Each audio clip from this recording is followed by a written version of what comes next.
Echoing Angela Merkel's revelation of a few years back, a former British equality minister recently admitted that multiculturalism has failed. But this hasn't stopped a major UK city from refusing to commemorate an important English holiday in the name of that increasingly discredited ism. This latest victim of political correctness is St. George's Day, which took place this past Saturday, and the victimizer is the Bristol City Council. To this body it's apparently of no consequence that the holiday dates back to at least 1222 AD, that St. George had been declared England's patron saint circa 1348, that her national flag is based on St. George's Cross, and that Bristol itself even has a district called St. George. But what has really angered UK patriots is a city council spokesman's statement that they don't normally tend to do anything for the holiday, as Bristol is a city with 91 different languages and it would be very difficult to commemorate them all. Of course, critics such as Jihad Watch's Robert Spencer, who's even less welcome in Britain than Christian historical figures, he has been banned from entry, point out that the issue isn't 91 different languages but deference to one particular faith group. As he wrote Sunday, meanwhile, Muslims in the UK are not and will never be too multicultural to celebrate it. Goodbye, Bristol. Goodbye, England. Goodbye, Britain.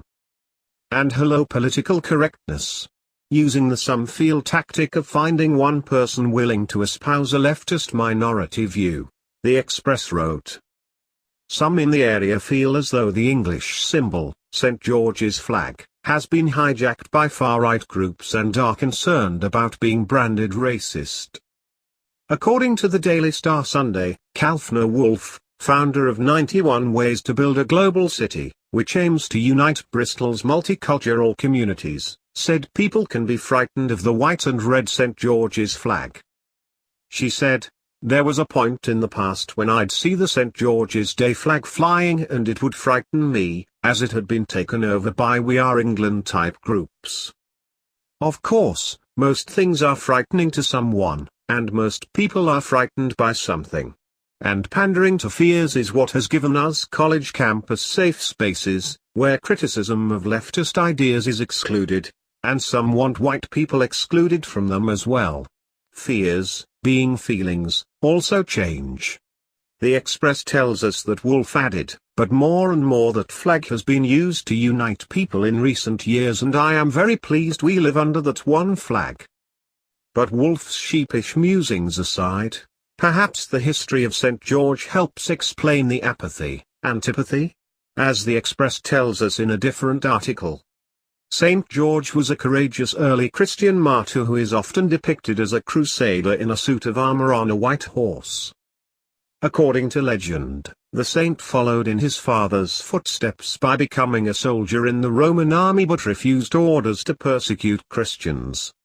As punishment for disobedience, he was tortured and beheaded in Lydda, the Roman province of Syria Palestina.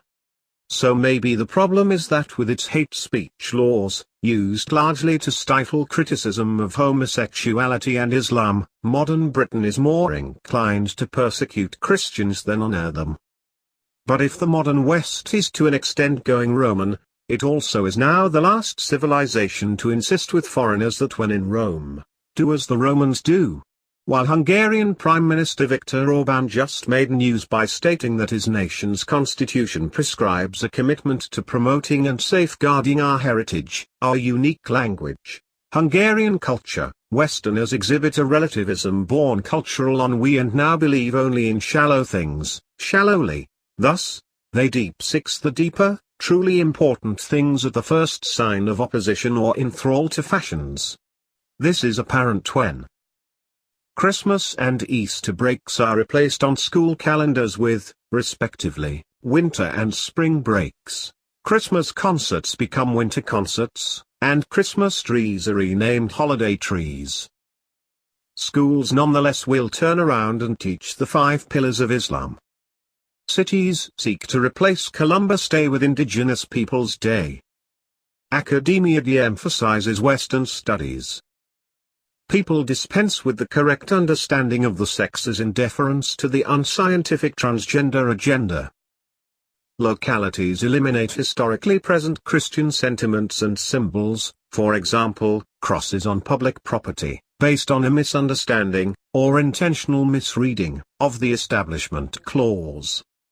In contrast, and returning to Western cultural woes in Britain, the UK's Muslims exhibit no such cultural identity crisis.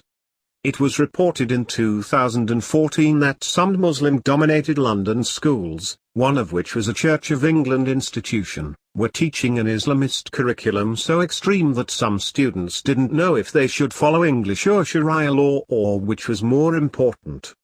Moreover, reporting on research conducted for a documentary entitled What British Muslims Really Think, the Gatestone Institute recently wrote. The 615-page survey found that more than 100,000 British Muslims sympathise with suicide bombers and people who commit other terrorist acts. Moreover, only 1 in 3 British Muslims, 34%, would contact the police if they believed that somebody close to them had become involved with jihadists. In addition, 23% of British Muslims said Islamic Sharia law should replace British law in areas with large Muslim populations. At the same time, almost a third, 31%, of British Muslims think polygamy should be legalised. Among 18 to 24-year-olds, 35% think it is acceptable to have more than one wife. All this has prompted the aforementioned British Equality Minister, Trevor Phillips, who helped popularise the term Islamophobia, to admit that the multiculturalism he once championed is a failed policy.